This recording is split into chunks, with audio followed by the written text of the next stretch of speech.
আমার কষ্ট হচ্ছে আমার প্রিয় কোয়েল মল্লিককে দেখে। আসলে তার গায়ে এই যে, যেখানে তৃণমূল বলে কোনো ডাকাত চোর দলের ভূমিকা ছিল না, তিনি সেখানে কেন এই দলের হয়ে নাম লেখালেন? আমার কষ্ট লাগে। আমার বন্ধু ইমন এত গুণী একজন গায়িকা,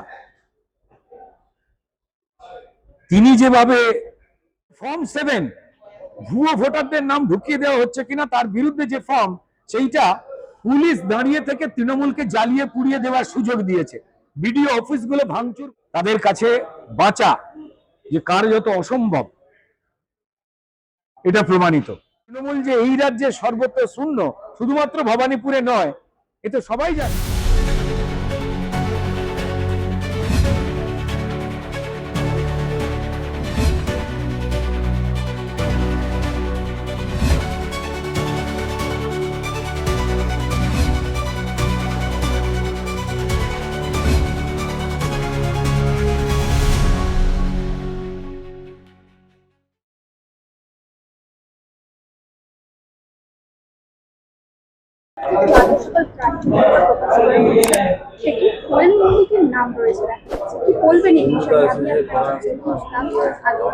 দেখুন, প্রথম কথা হচ্ছে যে তৃণমূলের রাজ্যসভার যে নাম, সেই নামের মধ্যে এটা বাংলা বাঙালি করে তো সব সময়। তাতে দেখা গেল যে রাজীব কুমার, যিনি ইউপির লোক, এবং মেনকা গুরুস্বামী, যিনি হায়দ্রাবাদের লোক, আমরা বলি না, ওরাই তো বাংলা বাঙালি করে। 4 জনের মধ্যে 2 জন পশ্চিমবঙ্গের মানুষই নয়। এবং কোন 2 জন? যারা তৃণমূলের পাপ জানে। পাপ জানতে মুখে সেলোটেপ লাগাবার জন্য যে পুরস্কার, তার নাম হলো রাজ্যসভায় এই রাজীব কুমার। সবাই বলতেন রাজীব কুমারকে যে, রাজীব তুমি বর্দি ছাড়ো, তৃণমূলের ঝান্ডা ধরো। সেটাই তিনি প্রমাণ করলেন। সারদা লাল নীল ডায়েরি, মমতা বন্দ্যোপাধ্যায় সবুজ ডায়েরি, যা লুট করে নিয়ে গেলেন, যেটার জন্য ডাকাতি মামলা চলছে সুপ্রিম কোর্টে, ফাইল চুরির, এই সব কটাতেই রাজীব কুমার ছিলেন। এই তৃণমূলের হেন কোনো পাপ নেই, এই রাজীব কুমার সেটাকে চাপা দেওয়ার চেষ্টা করেননি। এবং এই সন্দেশখালীতে শেখ শাহজাহানের সময় ওখান থেকে মেয়েদের যে পিঠা বানাবার, তাদের জমি চুরির যে অত্যাচার ছিল, সেখানেও এই রাজীব কুমারই এই শেখ শাহজাহানকে খুঁজে পাননি 50 দিন ধরে। এ সবাই জানে। তৃণমূলের অপরাধ ঢাকবার জন্য যে পুরস্কার, সেটা রাজীব কুমারকে দেওয়া হলো। বা তৃণমূল যদি 26-এ ক্ষমতা থেকে চলে যায়, মুখ যাতে না খুলতে পারে তারপরে, তার জন্য রাজ্যসভা, এই সবাই জানে। একজন বাঙালিকে দিতে পারতেন না? আর বাঙালি লোক নেই তৃণমূলে? মেনকা গুরুস্বামী, যিনি যারা সারদা দুর্নীতিতে যারা তৃণমূলের বা ঘনিষ্ঠ লোকজন জড়িয়ে জাতের হয়ে দাঁড়ান, একজন লয়ার, তিনি কার হয়ে দাঁড়াবেন তার ব্যাপার।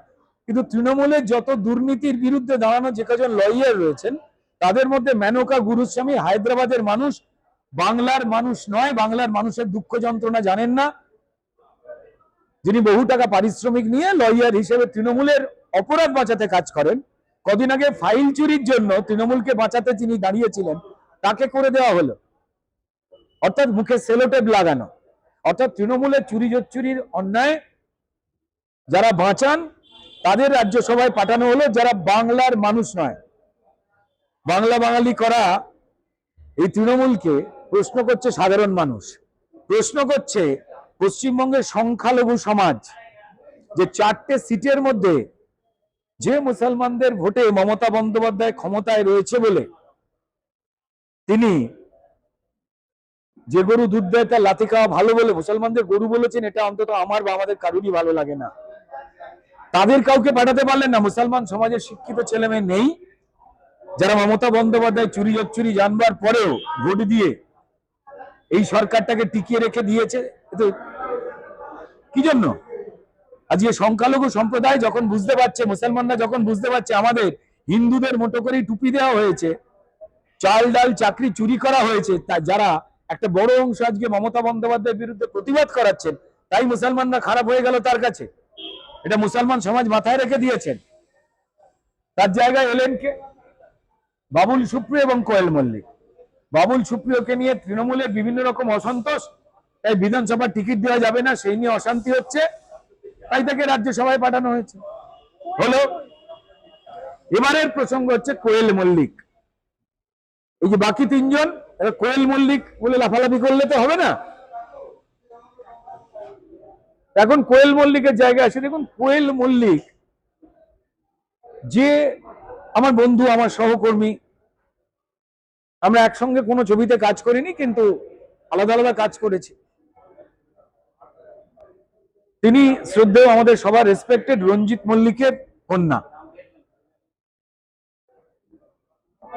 তিনি কখনো কাজ ছাড়া খুব একটা বেশি দেখা দেন না, পার্টি হোক, গেট টুগেদার হোক, যে কোনো জায়গায়, বা সরাসরি তেল দিয়ে যে শিল্পীরা বিখ্যাত হয়েছেন বা কাজ ধরে রাখবার চেষ্টা করেন, তাদের মতো নয়ই জানতেন সবাই কোয়েল মল্লিককে। কিন্তু খুব দুর্ভাগ্যজনক ভাবে যে দলটা পশ্চিমবঙ্গে চাল ডাল লুট করলো, মানুষের চাকরি লুট করলো, মানুষ মারলো, চুরি করে রোজ ধরা পড়ে জেলে যায়, যে কোয়েল মল্লিক কোনোদিন কাউকে কারুর তাঁবেদারি করতে কোনোদিন শোনা যায়নি, তিনি হঠাৎ করে যারা পশ্চিমবঙ্গকে অন্ধকারে ফেলেছে, পশ্চিমবঙ্গের ছেলে মেয়েদের ভবিষ্যৎ নষ্ট করেছে, ঝাঁকে ঝাঁকে লাখে লাখে বেকার তৈরি করেছে, তাদের হয়ে দাঁড়াবার কি এমন প্রয়োজন পড়লো কোয়েল মল্লিক, তা জানি না। এটা তার ব্যক্তিগত ইচ্ছা। কে অন্ধকারের পক্ষে থাকবেন, কে আলোর পক্ষে থাকবেন, তার ইচ্ছা। কিন্তু যে সম্মান কোয়েল মল্লিক নিজের যোগ্যতায় অর্জন করেছিলেন, যেখানে তৃণমূল বলে কোনো ডাকাত চোর দলের ভূমিকা ছিল না, তিনি সেখানে কেন এই দলের হয়ে নাম লেখালেন জানি না। কিন্তু সোশ্যাল মিডিয়ায় সর্বত্র সাধারণ মানুষ, যারা কোনো রাজনৈতিক দল করেন না, যাদের হৃদয়ে ছিলেন কোয়েল মল্লিক, যাদের ভালোবাসায় ছিলেন কোয়েল মল্লিক একদম নিজের গুণে, তারা আজকে কোয়েল মল্লিকের সম্পর্কে যখন চটি চাটা, আপনিও এমন, আপনিও চোরেদের পক্ষে, এই কথাগুলো লিখছেন, তখন আমি তৃণমূলের বিরোধী রাজনৈতিক দলে থেকেও বলছি, আমার কষ্ট হচ্ছে আমার প্রিয় কোয়েল মল্লিককে দেখে। আসলে তার গায়ে এই যে বদনামের ছিটে লাগছে, এই কলঙ্কের নাম হচ্ছে তৃণমূল। আমি জানি না কে বা কারা তাকে বুঝিয়ে আজকে তৃণমূলের সঙ্গে যুক্ত করলেন। আর যাই হোক, তারা কোয়েল মল্লিক নামে এই পরিচ্ছন্ন একজন মানুষের বন্ধু হতে পারেন না, শুভচিন্তক হতে পারেন না। কিন্তু কে একজন কি করবে না করবে, প্রাপ্তবয়স্ক মানুষ, তার ইচ্ছা। খারাপ লাগছে এটা দেখে। আমি কোয়েল মল্লিক সম্পর্কে একটাও কোনো খারাপ শব্দ ব্যক্তিগতভাবে বলবো না। আমি বলবো যে আমরা যারা বিভিন্ন রাজনৈতিক দলে রয়েছি বা নেই, যারা প্রতিবাদ করছি তৃণমূলের অন্যায়, আমি বিশ্বাস করি কোয়েল মল্লিক এমন ধরনের মানুষ, সেও এই অন্যায়গুলোরই বিরুদ্ধে। কিন্তু যারা অন্যায় করছে, যাদের বিরুদ্ধে পুরো পশ্চিমবঙ্গের লড়াই, ডাল ভাতের লড়াই, তাদের পক্ষেই কোয়েল মল্লিককে দেখে সবাই যেমন বিস্মিত হয়েছেন, ব্যথা পেয়েছেন, ঠিক আমি নিরপেক্ষভাবে বলতে পারি ভারতীয় জনতা পার্টির একজন কার্যকর্তার বাইরে গিয়ে, আমি তো একজন শিল্পী, আমি সেখান থেকে বলতে পারি, অনেকের শিরদাঁড়া বিক্রি নিয়ে কথা হয়, আলোচনা হয়। আমার কষ্ট লাগে, আমার বন্ধু ইমন এত গুণী একজন গায়িকা, তিনি যেভাবে এত মাখামাখি শুরু করলেন, যারা শিল্পকে শেষ করে শুধু দেয়নি, পশ্চিমবঙ্গের জীবন জীবিকা শেষ করে দিয়েছে, তাদের পক্ষে দাঁড়ানো কোন চাপে বা কোন কারণে আমি জানি না। আর মানুষ তাদের গালাগাল করছে না, মানুষ তাদের দুঃখটা জানাচ্ছে যে আমার চাল ডাল রেশন, আমার ছেলেটার চাকরি, আমাদের প্রাণ যারা চুরি করলো, আমরা তোমাদের এত ভালোবাসা দিয়ে বিখ্যাত বানিয়েছি। একজন শিল্পী নিজে বিখ্যাত হতে পারেন না, মানুষের ভালোবাসায় আদরে তারা বিখ্যাত হন। যে মানুষের ভালোবাসায় আমরা কেউ সেলেব হই, কেউ স্টার হই, সেই সাধারণ মানুষকেই লুট করে যারা, তাদের কাঁধে হাত রাখতে গেলে এই ধরনের দুর্ভাগ্যজনক মন্তব্য তো শুনতেই হবে। আবার কেউ কেউ এই মন্তব্য শুনে রেগে যান। তারা কেন রেগে যান আমি জানি না, দুর্ভাগ্যজনক, তাদের ইচ্ছা।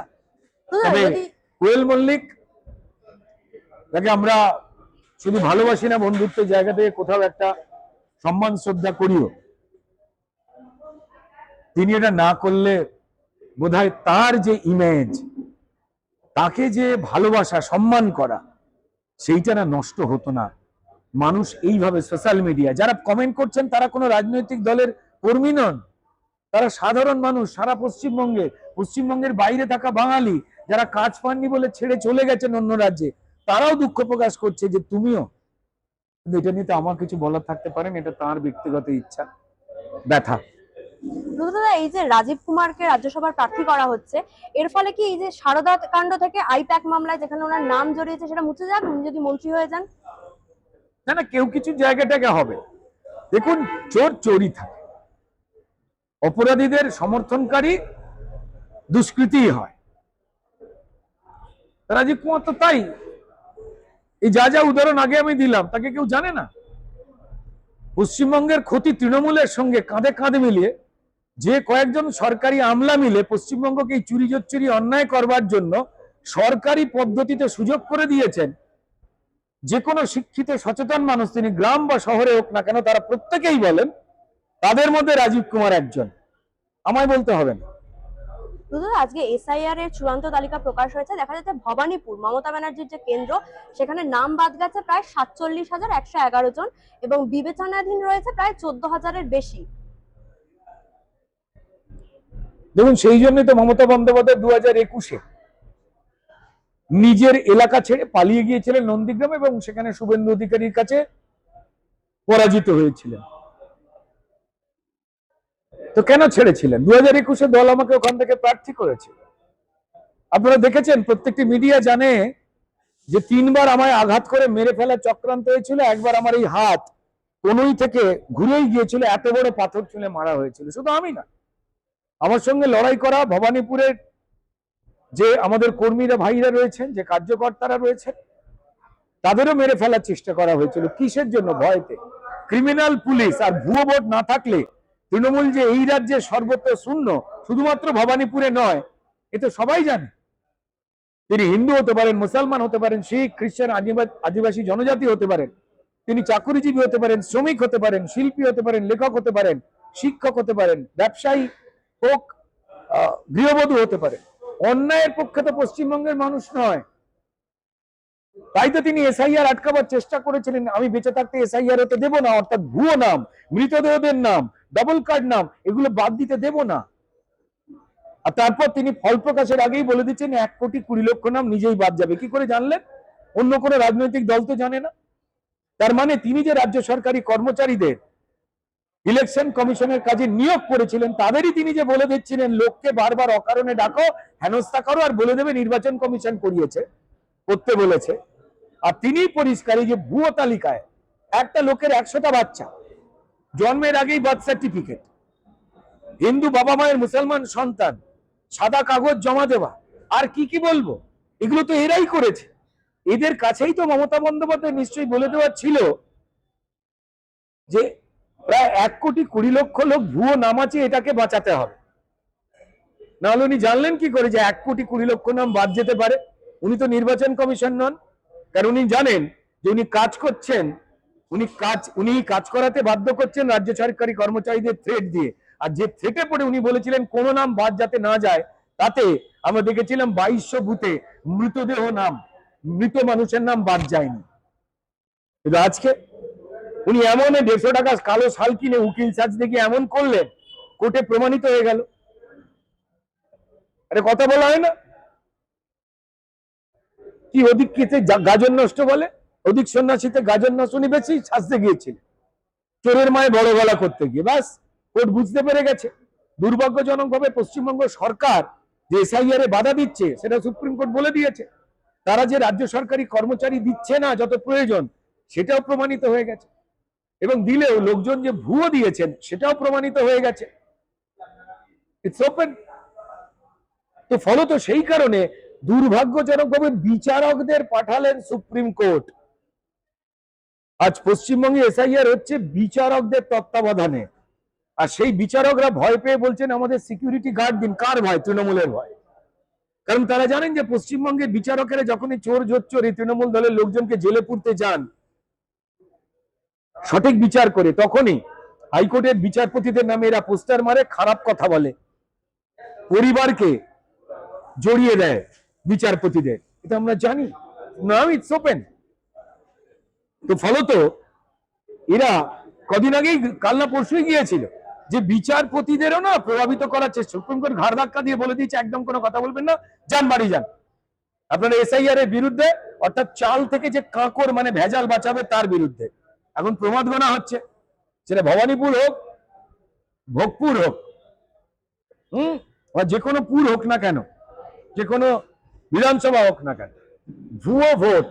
দেখুন, মানুষের জীবনকে যারা জ্বালিয়ে পুড়িয়ে তছনছ করেছে তাদের জন্য একজন হিন্দু, মুসলমান, শিখ, খ্রিস্টান কেউ কি ভোট দেবে? জনজাতি, উপজাতি? ভুয়ো ভোট, এই যে বারবার 21-এ বলতেন মানুষ জিতলেন কি করে, আমরা তো ভোট দিলাম, এই ভুয়ো ভোটগুলোতে এখন অব্দি ধরে নিন, যদি গড়ে আমি ধরি 60 লাখ নাম বাদ যায়, এই তথ্য আপনাদের আমি মাধ্যমকে আগে বলেছিলাম, অন্যান্য মিডিয়াকে আমি বলেছিলাম যে সোজা করে মেলান, যদি 60 লাখ নাম বাদ যায়, যদি আমরা 300টা বিধানসভা ধরি, তো তাহলে অ্যাভারেজ 20,000 করে ভুয়ো ভোট তৃণমূল ঢুকিয়েছে, সেগুলো বাদ হতে চলেছে। আর যদি পরিসংখ্যান দেখেন যে বিজেপিকে হারিয়ে তৃণমূল কত ভোটে জিতেছে, 1000, 2000, 5000, ম্যাক্সিমাম 10,000 ভোটে যা জিতেছে, তাতে অর্ধেকের বেশি সিট তৃণমূল সিঁদুরে মেঘ দেখেছে। চুরি জোচ্চুরির অন্য কোনো রাস্তা খোঁজা ছাড়া তাদের কাছে বাঁচা যে কার্যত অসম্ভব, এটা প্রমাণিত। মানুষ সঠিকভাবে ভোট দেবেন, তৃণমূলের মতো এই চোর জোচ্চোরকে বিদায় দেবে হিন্দু, মুসলমান, শিখ, খ্রিস্টান, জনজাতি, উপজাতি, মায়েরা, বোনেরা, দিদিরা, তা সবাই জানে। লক্ষ্মীর ভান্ডার নিয়ে আমাদের মায়েরা যে বিক্রি হয়ে যায় না, মমতা বন্দ্যোপাধ্যায় বুঝতে পেরেছেন। আমাদের এখানে আশাকর্মী দিদিরা রাস্তায় নেমে বলে দিয়েছিলেন যে বাড়ির যারা নারায়ণ, পুরুষদের হাতের কাজ কেড়ে নিয়ে তাদের চাকরি চুরি করে লক্ষ্মীর ভান্ডারকে যদি দেওয়াটাকে ঘুষ মনে করে থাকেন তৃণমূল, তাহলে ভুল ভাবছেন। এটা আমি বলিনি, আশাকর্মী যারা 5,250 টাকা মাইনে পেয়ে আন্দোলন করেছিল, যাদের সঙ্গে দেখা করবে না বলে মমতা বন্দ্যোপাধ্যায় উত্তর দিতে পারবে না বলে রাস্তায় পুলিশ দিয়ে রোজ লোহার রেলিং পুঁতে দেয় নিজেকে রক্ষা করবার জন্য, সেই দিদিরা বলেছিলেন, সেই মিছিলে হিন্দু, মুসলমান, আমার সব মা বোন দিদিরা ছিলেন। বাংলার মায়েরা এত তাড়াতাড়ি বিক্রি হয় না, বাংলার যুব সম্প্রদায় নয়, তারাও জানে 2013 সাল থেকে এই যুবশ্রী, যুবসাথী নাম পাল্টে পাল্টে কুমিরছানা দেখাচ্ছে। ভাতা নেওয়া অপরাধ নয়, ভাতা পেতেই পারেন যে কোনো দুস্থ মানুষ, কিন্তু কার্ড চুরি করে নিয়ে এই রাজ্যটাকে খতম করে দিয়ে ভাতার নামে সেলোটেপ তৃণমূল উল্লাস করছে। কত লোক দাঁড়িয়েছে ভাই, চোখের জল নিয়ে কেউ উল্লাস করে? আরো লোকে দাঁড়িয়েছে। যদি আমরা না দাঁড়াই তাহলে আবাস প্রকল্পের মতো যেভাবে গরিবের জন্য ঘর তৃণমূল চুরি করে নিচ্ছে, আমাদের ট্যাক্সের টাকার ভাতা, আমাদের ট্যাক্সের টাকা লক্ষ্মীর ভান্ডার আমরা যদি না নিই, এই তৃণমূলই চুরি করে নেবে। এটা কোনো বালিঘাট কালীঘাটের টাকা না, এটা যারা লাইনে দাঁড়াচ্ছে, যারা ভাতা নিচ্ছেন তাদের টাকা। ভাতা অবশ্যই প্রয়োজনীয়, কিন্তু কাজের ব্যবস্থা না করে শুধুমাত্র ভাতা দেওয়াটা নির্বাচনের আগে হঠাৎ করে আবেগ উতলে পড়াটা, আসলে যে নিজের অপরাধ ঢাকতে সান্ত্বনা পুরস্কার দেওয়া, সেটা যুবকদের হোক আর মহিলাদের হোক, পশ্চিমবঙ্গের সব মায়েরা এবং যুবকেরা জানে, তার জবাব তারা দেবে। কেন্দ্রীয় বাহিনী আজকে এসছে এবং কালকে থেকে মোতায়েন করা হবে বিভিন্ন এলাকায়, কিন্তু এই কেন্দ্রীয় বাহিনীর যে কন্ট্রোল, সেটা এখনো কলকাতা পুলিশের হাতে। কতটা নিরপেক্ষভাবে কাজ করতে পারবে তারা? এখনো সেটাকে নিয়ে সবাই জানেন যে পুলিশ কি কি করে। যেখানে গন্ডগোল হয়, লোকে আগে ভুল বোঝানো হতো যে কেন্দ্রীয় বাহিনী পৌঁছলো না কেন। আমাদের দেশের যা নিয়ম, শুধু পশ্চিমবঙ্গের ক্ষেত্রে আলাদা নিয়ম এরম তো ভাবলে হবে না। সেই নিয়মে রাজ্যের পুলিশ যেখানে আইন শৃঙ্খলা বাঁচাতে ব্যর্থ বা দুর্বল, যেখানে গন্ডগোল সামলাতে হবে, সেইখানেই অতিরিক্ত বাহিনী বলে কেন্দ্রীয় বাহিনীকে দেওয়া হয়। পুলিশ যেখানে নির্দেশ যায় সেখানে কেন্দ্রীয় বাহিনী পৌঁছায়। এইখানেই আমাদের তীব্র প্রতিবাদ, শুধু আমাদের নয়, পশ্চিমবঙ্গের সাধারণ মানুষ যারা নিজেদের পছন্দ মতো দলকে নিজের ভোট দিতে যায়, তারা জানে এই ভোটটা হয়ে যায় এবং গন্ডগোলের অনেক পর তারপর কেন্দ্রীয় বাহিনী টাহিনী বলে কেউ একটা আসে যখন ঝামেলা মিটে যায়। তো উপায় এসেছে, তারা প্রত্যেকেই দাবি তুলেছেন, দাবি জানিয়েছেন কেন্দ্রীয় নির্বাচন কমিশনের কাছে যে এই নিয়ন্ত্রণে যেমন আপনারা জুডিশিয়াল অফিসারদের রেখে দিয়েছেন, তেমনি কেন্দ্রীয় নির্বাচন কমিশন এটাকে নিয়ে ভাবনা চিন্তা করুন, নাহলে জুডিশিয়াল মানে আইনের হাতে যাক, নাহলে স্বচ্ছতা আসবে না। আমরা তাকিয়ে আছি, নিশ্চয়ই সিদ্ধান্ত হবে। কেন্দ্রীয় নির্বাচন কমিশন চাইছে যাতে মানুষ তার নিজের ভোট দিতে পারে এবং শান্তিতে ভোট হয় এবং ভোট গণনা হয়। এখনো পদ্ধতি বাকি, দেখা যাক। আমাদের নেতৃত্ব সিদ্ধান্তের জায়গা করছেন, পশ্চিমবঙ্গের মানুষ চাইছেন এটা হোক, পশ্চিমবঙ্গের মানুষ চাইছে তিনি যে কোনো রাজনৈতিক দলকে ভোট দিন, আমার ভোটটা আমি দেব, শান্তিতে দেব। পশ্চিমবঙ্গের এই যে সিপিএম এর পর তৃণমূলে যে লাশের রাজনীতি যেটা করে ইলেকশনের নামে, যাতে আর একটাও রক্ত না ঝরে।